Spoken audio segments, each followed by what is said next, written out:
Ay, magandang gabi ho mga boss, mga kamping, mga kabunyog. Salamat sa dumadagdag subscriber. Maski pa konti-konti, okay na yan. Basta masaya tayo, di ba? Mamaya magkulang pa tayo, di ba? 23 hours ago ito. At meron hong 155,000 views. ICC Pre-Trial Chamber. Iniutos ang paglalatag ng ebidensya sa kaso ni Duterte. Nag-utos ng ICC. Naglabas ng kautusan ang pre-trial chamber ng International Criminal Court itong Biyernes na simulan na ang disclosure of evidence o paglalatag ng mga ebidensya ng prosecution at defense teams. Live mula sa The Hague, the Netherlands, nagpapatrol Zen Hernandez. Zen, ano ba ang mga detalye ng ICC order?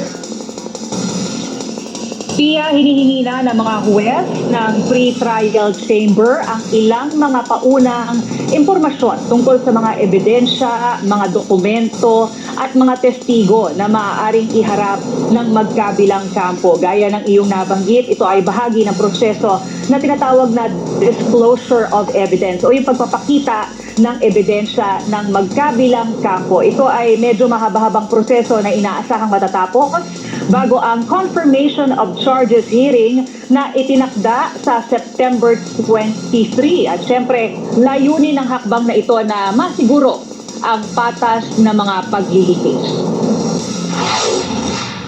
Sa pinakahuling pagbisita sa ICC Detention Facility ng lead counsel ni dating Pangulong Rodrigo Duterte na si Attorney Nicholas Kaufman, sinabi niyang naisapinal na sa wakas ang mga miyembro ng kanilang defense team. It's going to be a core team of a maximum of 5 members. I will be appointing other people to assist us on a needs-be basis. Kinumpirma rin ni Kaufman na isa sa 5 Sana intindihin naman niyo to mga tanga.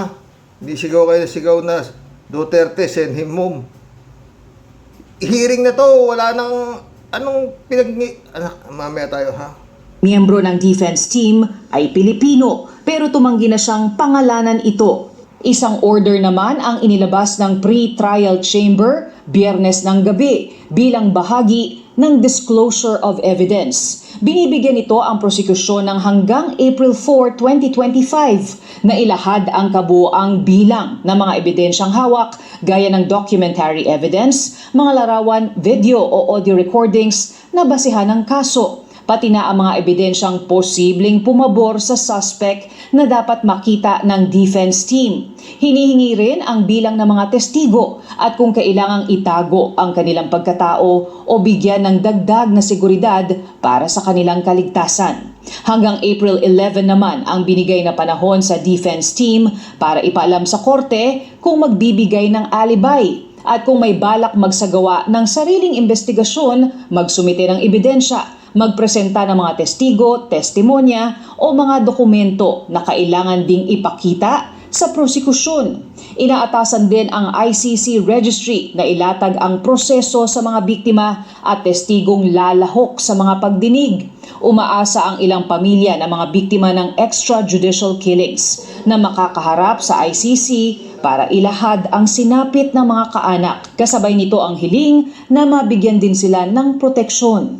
Hopefully, masecure na yung lahat ng mapapangalanan doon o makikilala doon sa mga documents na yun bago yung disclosure sa kanila. In fact, pwede ka mag-testify na naka-blur yung mukha.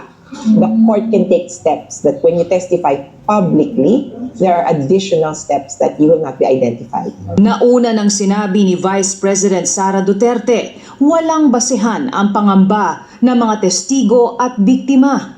Meron na silang protection ng ICC at meron silang protection ng Philippine government. Their fears are unfounded and hindi ganyan ang tatay ko. Pero ayon kay Conti, maraming pinanggagalingan ang mga banta. Mabait yung tatay mo nga Rod. Hindi lang naman sila ang tinitingnan namin, kundi yung supporters nila. At yung wide network of, sa political influence nila, wide network of politicians, and even policemen working for them or for their benefit. Nilinaw din ni Conti kung bakit 43 lang ang kasong inihapag ng ICC prosecutor. Imbis na libo-libo, gaya ng sinasabi ng mga human rights groups at maging sa opisyal na tala ng Philippine National Police na bilang ng mga biktima ng war on drugs. Yung 43 ay maaaring tawagin na parang representative sample or emblematic cases which would show the pattern. At ang kaso ay crimes against humanity. Ang kailangan mong patunayan yung systematic modus operandi o kaya yung malawakan. Kaya yung 43 is more than enough. Samantala, 43, yun lang napatay ni Mutabato na inaamin niya, 50 na eh. Yung kay Las Cañas, mahigit 200 eh. Oh. Di ba? Kung sabi nga, kung lahat yung 6,000 sinasabi ng pulis na kinumpirma ng pulis, tatanungin mo isa-isa, patay na si Digong, hindi pa tapos ang investigasyon, di ba? Tuloy. isang malaking pagtitipon ang inaasahan bukas dito sa The Hague ng mga supporters ni dating Pangulong Rodrigo Duterte. Inaasahan na magagaling ang ating mga kababayan sa iba't ibang bansa dito sa Europa at magkikita-kita dito sa The Hague para ipahayag ang kanilang patuloy na pagsuporta hindi lang sa dating Pangulo kundi sa buong pamilya Duterte at para na rin ipanawagan ang pagpapauwi sa dating Pangulo. Samantala, isang Dutch Pinoy Dapat sana yung mga nais magpauwi kay Duterte dyan sa dahig, sila mapauwi. Kalayan mo nakarating sila dyan, ganyan pala. Mario Joseph, hindi nila alam kung ano kanilang ginagawa, di ba? writer at artist si Joel Vega ang sumulat sa Dutch Immigration and Naturalization Services. Ito yung ahensya dito sa the Netherlands na nagpoproseso ng mga application para sa asylum. Sumulat siya sa ahensyang ito para harangin at kontrahin yung hinihinging asylum ni dating presidential spokesperson Harry Roque. Ayon kay Vega, ito ay dahil wala namang basehan yung sinasabing political persecution umano ng dating presidential spokesperson at layunin lamang umano nito na tumakas doon sa mga posibleng ikaso sa kanya patungkol sa issue ng Philippine Offshore Gaming Operations o POGO. Pero ayon kay Attorney Harry Roque, yung simpleng paghahain lamang niya ng application ay nagbibigay na sa kanya ngayon ng proteksyon laban sa kung anumang warrant of arrest o extradition request na manggagaling sa Pilipinas. Pia. Maraming salamat, Zen Hernandez. Ay nako mga friend. Ito, 5 hours ago ho ito. Yung mga supporter ni Digong. Muling sinugod ang Malacanang.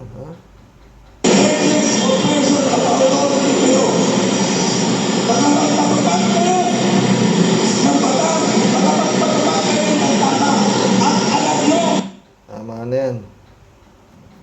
Ito naman yung sa Frankfurt, Germany, prayer rally for PRRD with Kimo.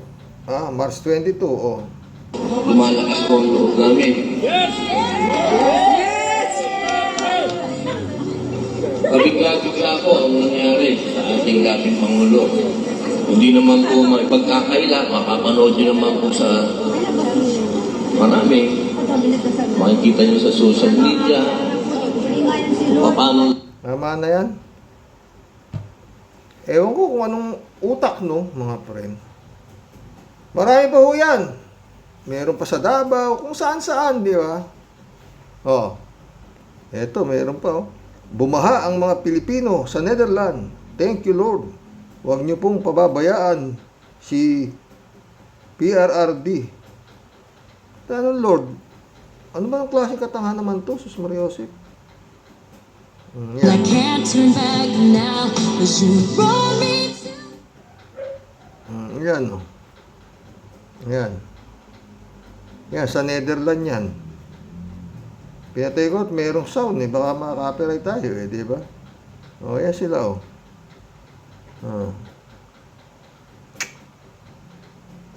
Ano ba namang klaseng katangahan yan? Maghihiring, pinagsasubmit na, meron ba kayong hindi naman kailangan malaking utak dyan, huwag lang kayong tanga. Nag-utos na yung ICC na ano na kayo ng mga ebidensya ninyo, prosecution at saka defense. April 4 saka April 11 at pag-aaralan na nila yan at para sa September 23, mag-umpisa na. Ano yung sinisigaw ninyong ibalik si Duterte? Ha? Puta. Pakinggan natin tong si Pax first. Destabilization, no? Kasi it's a real threat, no? Kasi hindi pa nga nadadampot itong si dating Pangulong Rodrigo Duterte. Talagang ilang beses na sinubukan yan. Open secret naman yan. Pero ngayon kasi ito, ang madalas ko nadidinig na nag-warn nito ay si former Senator Sonny Trillanes. Kung may mangyari kay BBM, di ba? Isang bagok lang yan, whatever that is, aksidente o sinadya, mag-iiba lahat yan, di ba? Dahil magiging presidente si Vice President Sara Duterte. Okay. So given this possibility, paano dapat i-handle itong buong scenario na ito ng Marcos administration? Well, kaya nga merong impeachment, may mga nagsimula na yung mga kaso labang kay Vice President. Tingin ko makukulminate yan sa isang plunder case na may basihan naman na non-bailable. Kaya yung ICC labang kay Sara, kay Vice President, baka tama, kasama siya dun sa communication ni Las Cañas, etc. Pero hindi siya principal Oo. Hindi siya principal. Kaya, Pero ano yun mga pre pwedeng pumasok siya ha? Kasi kung pasok si Bato, yung isip natin konti ha, kung pumasok si Bato lang sumunod lang si Bato sa utos Kaya nagkaroon niyang war on drugs na yan di ba? Sino nag-utos? Si Digong, di ba? Sa Davao. Pagkatapos si Digong, Vice Mayor si Sara, di ba? Tapos si Sara, si Sara Mayor, si Digong walang investigasyon sa Davao Kaya para sa akin, kung pasok si Bato, pasok din to, barang silang mag-ama ang Sabi nga ni Las Cañas mother of Tukhang, di ba? Kaya po pwede rin papasok si Sara di ba? Tuloy natin. baka malabo na siya ay masama ron. Pero yung impeachment at saka yung criminal cases, puro baka pa ho yung kay Secretary Llamas, baka. So may posibilidad din na masama siya. Yeah, kasi baka Pero sigurado yung impeachment at saka yung plunder, yung mga kaso na pinagagawa niya dito sa Pilipinas, yung impeachment, pagkatapos yung plunder, yung mga ninakaw, mga Mayor Grace Piatos, Villamin, kung ano-anong mga pangalan na mga talagang grabe. yun nakaamba sa kanya ngayon. Isang dahilan dyan ay dahil nga sa ganyang klaseng threat. No? Na siya mismo inamin na kung may mangyari sa kanya, ipapa-assassinate na yung presidente. So, very open yung kanyang threat. Tapos ito, usapin naman ng uprising. Usapin ng uprising. Na, pala sila zero-sum game Wala na mawawala sa kanila. Diba? Yung kanilang padron, yung kanilang patriarch, nandun na. At hindi na yung maibabalik kahit sigaw ng sigaw yung kanyang mga supporter na send him home. Diba? Hindi na mangyayari yun So, sa kanila, parang ang kailangan na lang nila gawin, na dati pa nilang isinisigaw nung panahon ni Kibuloy, no, ay pabagsakin ng gobyerno. No ifs and buts. Yun na lang ang kanilang option. Yun lang ang kanilang option. Kaya yung threat na yon ay very real. Whether that will succeed is another thing. No? Kaya by this time, ay tingin ko nag-loyalty check na yung gobyerno no? Dahil may mga nabalitaan ko na may mga junior officers na matatapang na nagpo-post ng kanilang criticism no? Sa gobyerno at pagsuporta kay Digong. Medyo bawal yan Medyo bawal yan. Validated ba yan? Kasi yung isa yatang post hindi na kasama sa serbisyo How valid ba yung Well, yung ibang yung mga hindi kasama sa serbisyo, marami dyan mga dating general.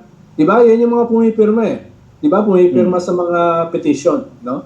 Pero, anecdotally, halimbawa, nung nasa Pangasinan ako, sinabi sa akin, uy, ang tatapang ng mga dito ngayon nagpo-post sa kanilang Facebook account. No? Pero meron daw doon magpa-file ng asylum No? Oo, si Harry Roque, asylum.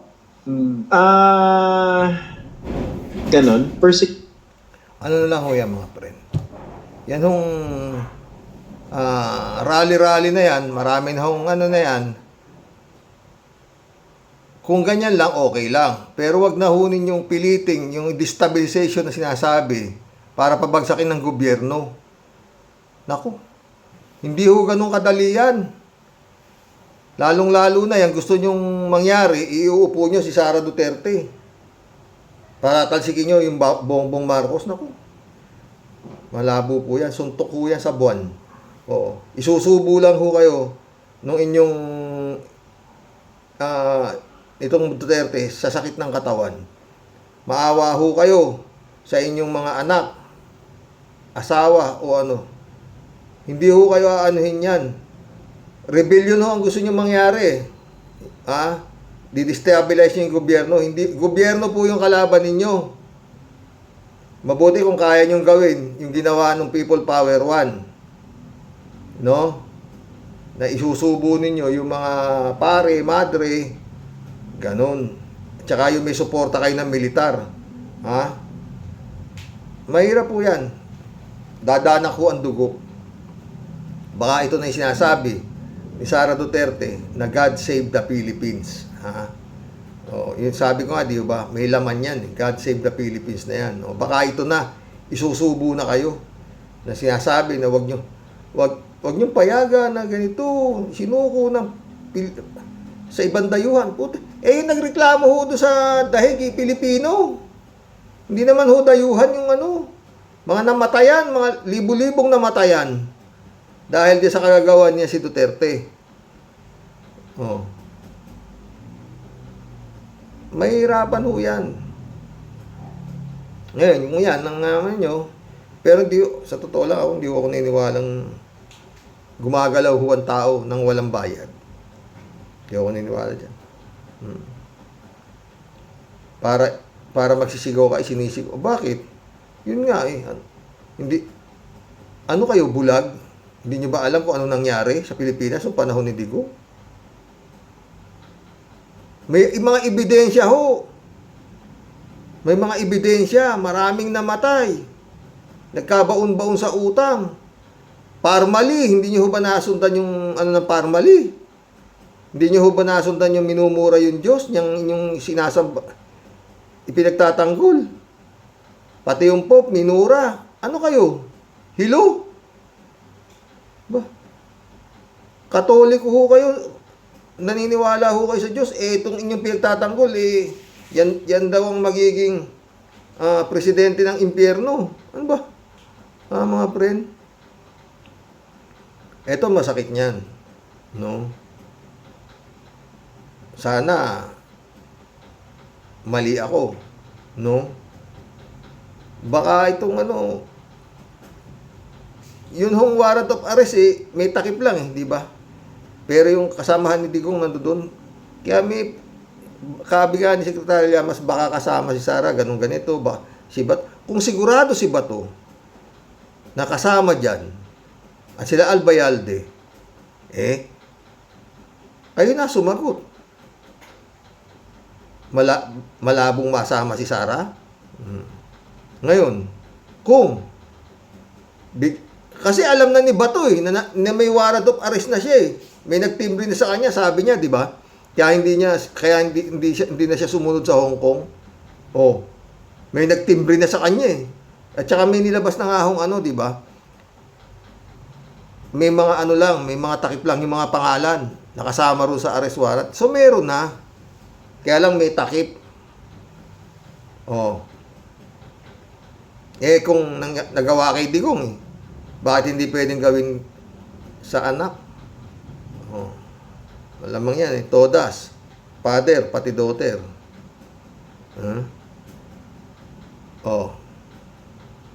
Baka pag-uwi ng puro baka tayo Sana mangyari. Sana mangyari. Sana wag naman, di ba?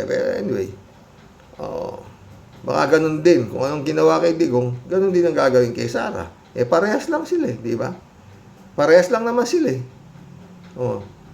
Sabi nga ni Las Cañas, si Duterte, ang ama, si Sara Duterte, ang mother of Tokhang. Mag-collab na po tayo mga friend. Marami-rami to. Sana naman itong mga Duterte naman na sigaw na to. Na bring home. Magamitin nyo na may utak nyo. Nakaputa, hindi kayo naiya sa sarili ninyo. Pinagsasubmit na ng kanilang ebidensya at depensa. Yung prosecution at saka yung depensa. Ibig sabihin, hindi na tuloy-tuloy na talaga doon sa dahig. Tatagal ba kayo nakasisigaw hanggang Setyembre? Mga bobo naman talaga nitong mga putris na nakakabuisit kayo sa totoo lang. Lalong-lalo na yung mga nakarating dyan sa Netherlands na yan. Saan ang utak nyo? Nasa sa tatampakan? Ibig sabihin, sa kasisigaw ninyo, mapapauwi si Duterte, madidismiss, ma-acquit. Tangina naman. Katangahan naman yan. Tsaka marami ng ganyan dito. Di ba may mga mayor na tinatanggal? O kagaya nangyari kay Tebes, di ba? O gobernador. O tinanggal. O maraming wala rin, tanggal din. O pinagpapatay ng mga digamo. Di ba? O. Marami ng ganyan. Kaya wag na ho kayong maawa kayo sa sarili ninyo mismo. Mga tao.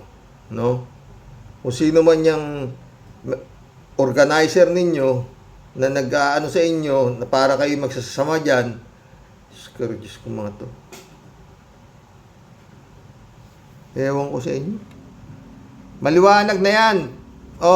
Pinagsasubmit na sa Abril 4 yung prosecution ng kanilang mga ebidensya at sa Abril 11 pinagsasubmit naman yung depensa sa kanilang mga depensa para sa darating na Setyembre 23, yun na yun. Maski magsisigaw kayo, baka maubusan na kayo ng At wag naman papasok sa tuktok nyo na yun nga, tatry nyong i-destabilize itong gobyerno. Nako, puteragis. God save the Philippines, gabi nga ni Sarah, di ba? Marami hong mamamatay. Marami hong mamamatay. Hindi ho yan magiging bloodless revolution. Hindi ho yan magiging bloodless na people power. Hindi po. Joey Tobileha, shout out. Kalat ni Baya, shout out. Okay, yung tanga. Yung pagiging tanga, minsan lang, ha? Yung naman parati. Hello, Akira Milu, shout out. Kalat ni, sabi kalat ni. Estrelita Hiro, shout out. Good evening po, Sir Roque, watching from Japan. Salamat. Sumagot si kalat ni. Hello to the beautiful people of Japan. Mabuhay kayo. Mabuti, Estrelita Heroes, walang mga Duterte dyan sa Japan. Walang nagrarally ba dyan sa Japan? Buong tupa, shout out. Malaki bayad dyan. Kahit sinong abogado, kapag mabigat ang ebidensya, talo yan. Pero lang habol niyan. Kumbaga, tapos na ang boxing. Totoo. Ba? Alam naman nila. Nga sabi ko, di ba? Dapat, total, sanay naman sila sa pag-arte. Mag-hunger strike na si Duterte. Ganun. Labas niya pa parang bida, di ba? Hindi ko, wala. Kung ganyan, may depensa na. Kung bumuhusin ang defense team, aabuti na siya talaga niya. Taon. Librado Ludovico. Blessed morning, Karox, and to all warriors watching from Edmonton, Alberta, Canada. God bless, stay safe and healthy. Kung alam mo lang ang ginagawa ng halimaw na yan, ewan ko. Anyway, basta bayad ka sa iyong serbisyo, okay lang. Di ba? Malamang yung bayad yung mga yan. Kalat niyo, hello Mama Bear, bless you always. Okay lang siya. Adelia Kuriyama, welcome to the club. Always watching you. Salamat. Rogelio Asuncion, shout out. Attorney Kupalman. Anong Kupalman? Meron bang Attorney Kupalman? Go back to your country. Let's wait the final decision of the ICC judges. Di ba, Karox? Yun nga. Kupalman. Mali, hindi ka marunong spelling, Rogelio. Kupalman. Librado Ludovico, shout out ha. Sabi nga ni Ka Enzo Recto, mas marami ang talo kaysa panalo nitong abogado ni Tandang Dorian Dutae. Yun nga. Rick Panoy, shout out, always watching from Odiongan, Romblon. Rick Panoy ulit, oh. Good evening, Sir Rox. Sakay sa paawa yung abogado na yan. Totoo, sumasakay, di ba? Kaya sa akin, hindi ko kukunin. Kasi yun nga, agrumento niya. Illegally detained si Digong dyan. Wala na. Talo na. Chupista Bunao. Anong illegally detained? Ayan na nga, pigsasambit ka na nga, abogado. Ng depensa mo.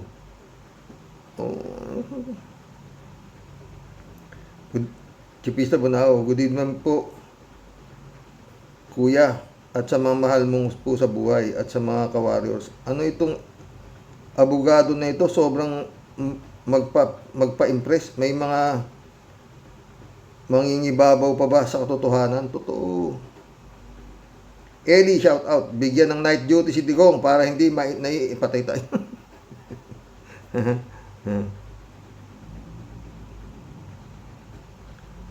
Pero talagang friend. Kung hindi kumanyan yung mga Duterte na yan, hindi yan mangyayari to eh. Walang binalahura nilang masyado si Bongbong Marcos. Akala mo kung sila, napakaganong tatalino nila, no? Gano'n silang katatapang, ano?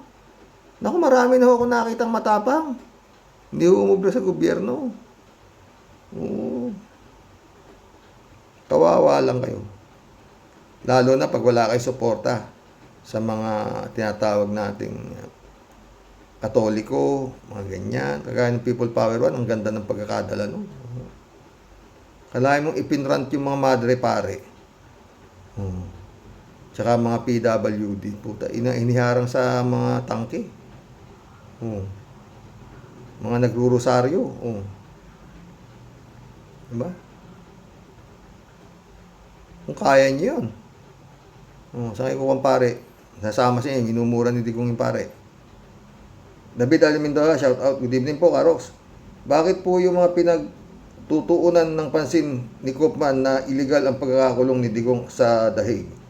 Di po ba dapat ay yung depensa nila sa mga kaso na inihain ng mga kamag-anakan ng EJK victims? Sa tingin ko po, mukhang mahihirapan si Koopman sa kaso ni Digong. Kaya yun agad ang atake nila sa ICC. Yun nga, mali naman yun. Yung ginagawa lang ni Koopman.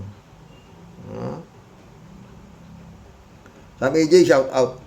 Karox, mamumulubi si Duterte sa abogado na yan. Kasi amo ko dito sa LA, USA, $1,500 per hour ang bayad. Sa tingin ko maraming pakulo si attorney para tumagal ang kaso. 8 years, tatagal yan for sure. Yun kung buhay pa si Digong. Lucifer, shout out. Pag napauwi si Digong on technicality, walang kaso. Pero sabi ni retired Judge Carpio, there is no way na mapapauwi si Digong nyo. Ewan ko kay Koopman. Si Koopman.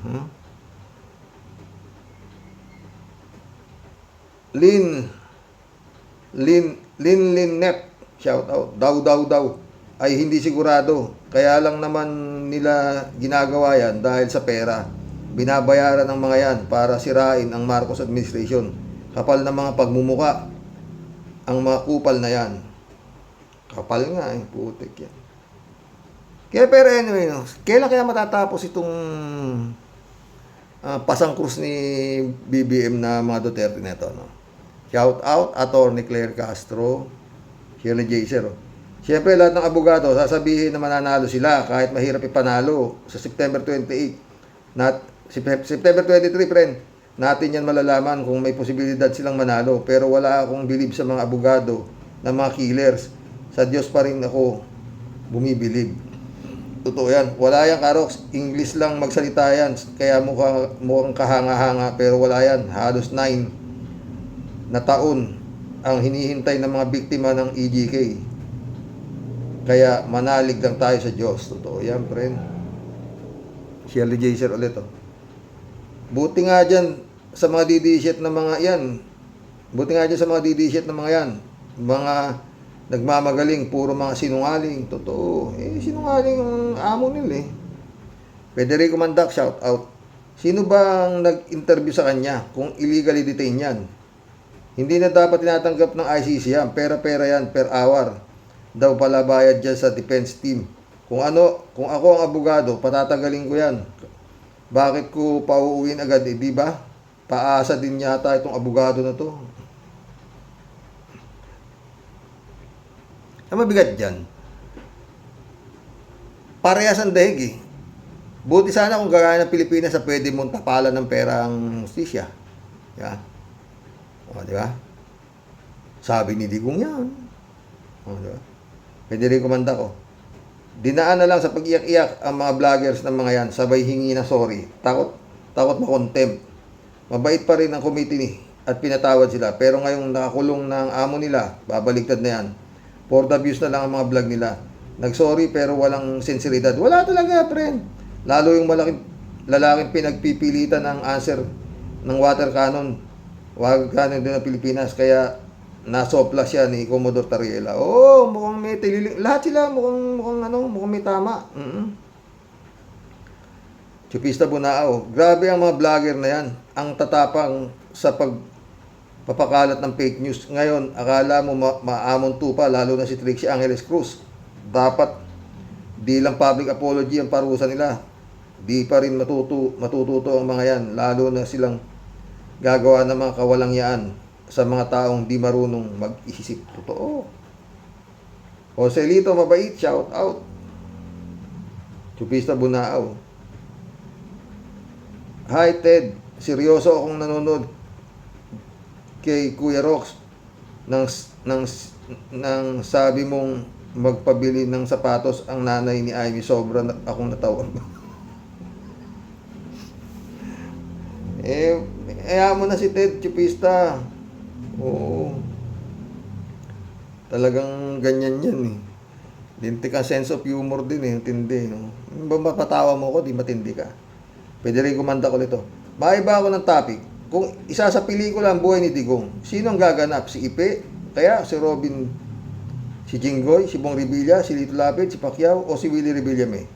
Pero ang bet ko, si Panelo, magsinghawig sila. Take your bet. Oh! Sang-ayot ako si Federico. Panelo.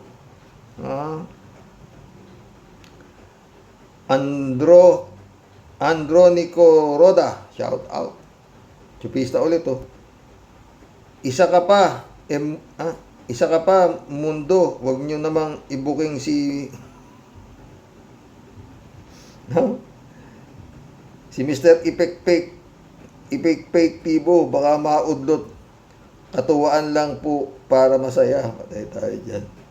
Mundo Cheng, oh.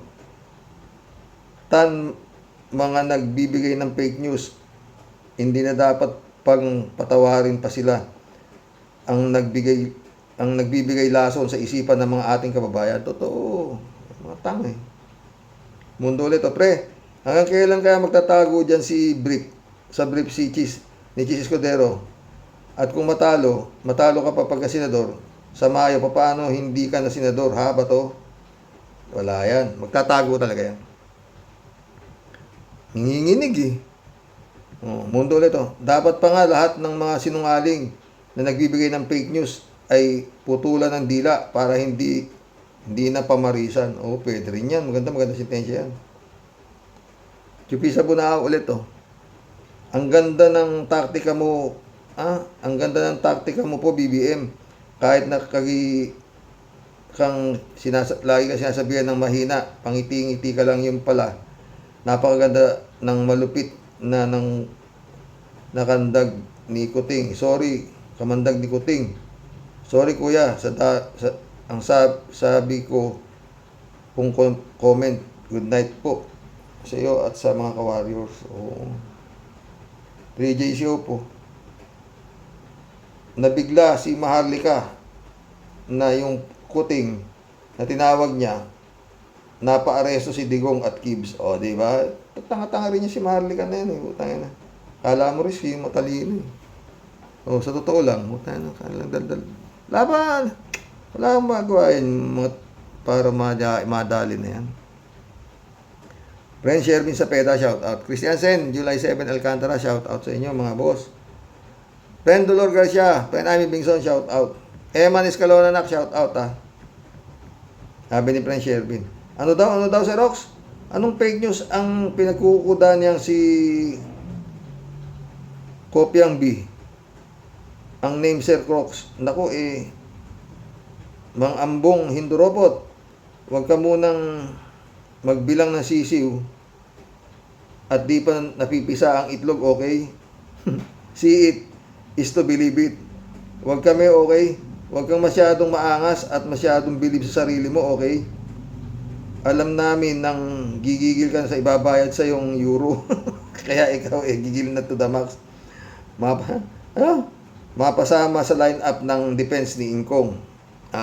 Tingnan natin ang husay at galing mo talaga sa lusutan at baliktaran ng kaso, okay? Don't underestimate too much ang size ng matatalino at mahuhusay na judges at prosecutor. It is the fight of the century, Sir Kupyang.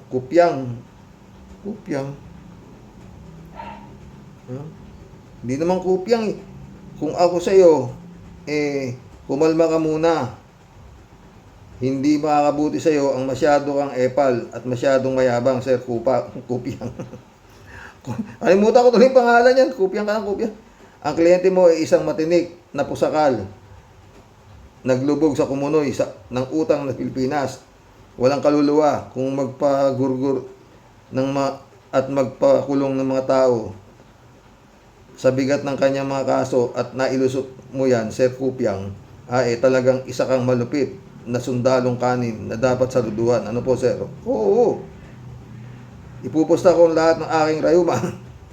Pag ikaw ang nagwagi, Sir Kupyang, impong basyang lalayas mo muna, Sir Rox. Happy weekend po sa buong Team Rocky Warriors the Great.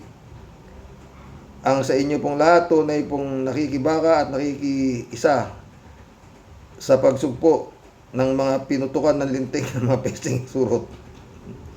Ang Katipunera ng Cavite, sa iyo pong lahat, tunay pong nagmamahal. Ito po ang inyong Tia Deli. Ingat po palagi sa Rox at muli, isang malupit na hello at pag-shoutout sa ating Sister Grace. Putik! At Grace Ching Saika. Ayoko na magmura eh. Alala naman kitang sana isuko mo ng laban sa Bataan. Mahal ang bayad kay Kupyang.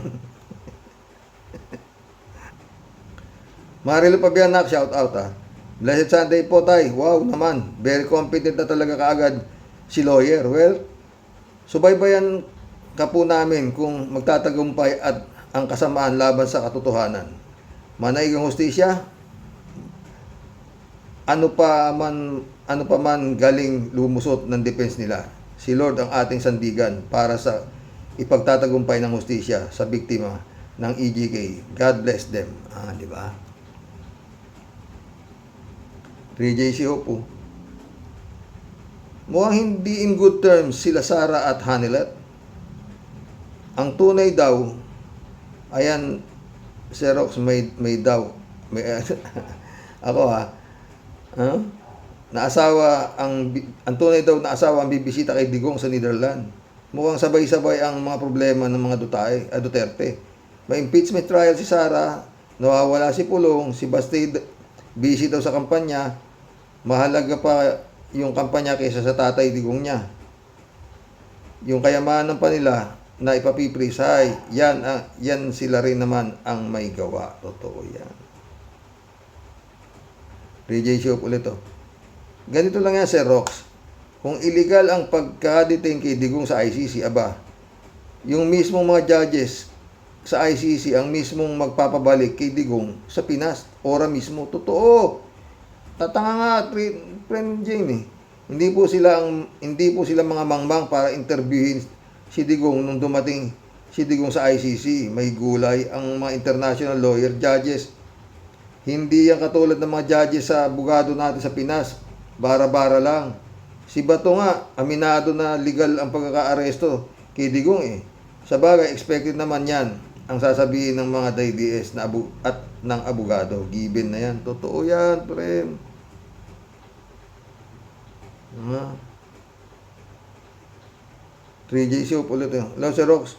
Gusto ko lang mag-comment dito kay Cayetano sa pahiring ni Manang Aimee sa Senado. Ang daming salita ni Cayetano pero walang buod. Ako hindi ko na kasi pinakinggan, friend. 3J Soup ka. Sukang-suka ako dyan. Yung Cayetano, puta. Sabi nga ni Secretary Llamas makapal ang mukha ko pero hindi ganyan kakapal. Grabe, ayoko na talaga pakinggan. Mula nung ginago niya si Mutabato doon sa masking tape. Oh. Puta. Naniniwala pa kaya sa Diyos yan? Daw?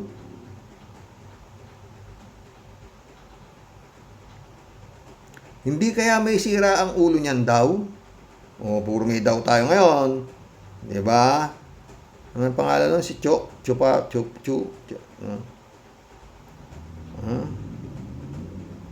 Ibig ko sabihin, ang dami-dami yung sinasabi, pero ano ba talaga ang tanong niya? Kung may tanong siya, o kung ano ba ang gusto niyang iparating sa mga resource person. Ang gulo. Basta nadikit ka kay Digong, yan ang aabutin mo, friend Jane ka, ha? Ang dami pa pala nito, sus Mariose. Mundo Cheng, oh. Nakaidigong na lahat ang galing ang isang lalaki. Nakaidigong na lahat ng galing sa isang lalaki. Una, magaling magpapatay ng tao, magaling magnakaw, magaling magmura, pati Diyos minumura.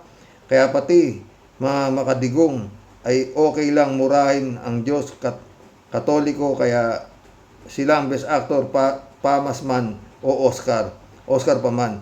At siya rin ang nagtataglay ng pinakakapangit na pagmumuka na naging Pangulo ng Pilipinas. Kasing pangit ng asal at ugali na daig pa ang demonyo. Daw. Elizabeth Iscario, good evening, Sir Rox. Ayos siyang abogado ni Digong. Sanay din magpaikot to.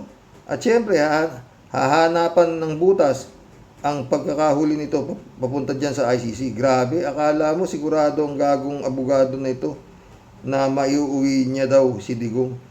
At kawawa daw ito. At illegal daw ang pagkakadetain dito. Sige na nga, hintay natin ang susunod na kabanata. Totoo yan. Rian Manampan, shout out, ha. Happy weekend din sa'yo. Ted, si Ted. Ha? Kung mali pala ang pagkaka-aresto kay Digong, sabi ng abogado niya, edi pauwiin niya sa Pilipinas si Digong para gawin tama ang pagka-aresto. Tapos balik uli siya sa Netherlands. Problema ba yun? Wala nga yatang pamasahe. Riyaman ng PBBM solid supporter here watching from Bacoor, Cavite. Oh, taga Cavite ka pala, Bacoor, ha. Diyan yung anak kong isa, si Kyla, si SKL, oo. Diyan sa Bacoor. At malapit diyan nakatira rin sila friend Sherbin. Cassandra Daisy, shout out. Pareho lang naman ng fake news ng DDS at BBM. Use your judgment. Patay tayo dyan. Cassandra Daisy ulit, oh. Ang point ng abogado ni Digong ay mali ang pag-aresto sa kanya. Lahat dapat dumaan sa korte natin. Ang korte is always the last resort. Cassandra Daisy ulit. Toto Kausing said na ang korte ang last mag-clarify ng lahat. Tayo ay may rights to ask for help. Hangko, shout out. Cassandra ulit. No dispute na Duterte committed a crime, pero dahil binaypas ninyo ang Supreme Court, lalo niyong pinapatagal ang justice para sa mga biktima. Toto Kausing. Jane Elo, Xerox, hindi makakalabas si Digong ng kulungan unless ma-prove na hindi siya guilty. Hanggat nasa trial pa ang kaso, Digong will remain in jail. Yun nga sabi ng mga nakakaintindi. Paano yung sabi naman ng mga bobo?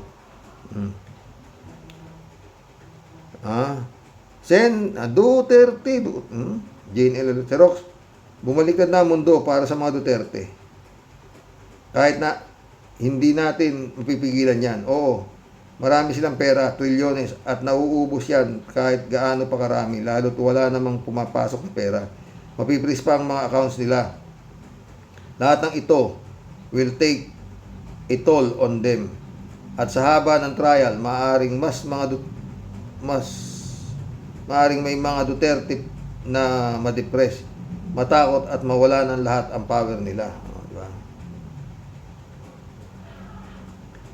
J-Rock, shout out. Each and every one of Pilipino takot kay Duterte, pati si President BBM, is putting fears of him. Si General Torre lang di takot na congressman. General Torre lang ang di takot. At Congressman Paduano ang di takot kay Duterte.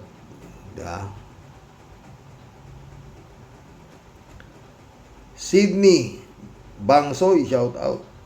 Paano naging kawawa si Digong hindi pa namamatay yung kawawa, yung mga kinugin ni Digong, di ba? Pastor Jun Lagon, shout out my friend. Anak Jeff Ramos, shout out. Brother Alessio, mission accomplished mga boss. Oo. Oy, mga tanga-tanga. Pag pinapanood ko si Nyolo, ang galing ni Nyolo mga boss. Oo. Ang tawag dito sa mga DD shit nito utak luga. Mga tanga-tanga. May kanta pa si Nyolo eh. Totoo ako panoorin yun mga friend.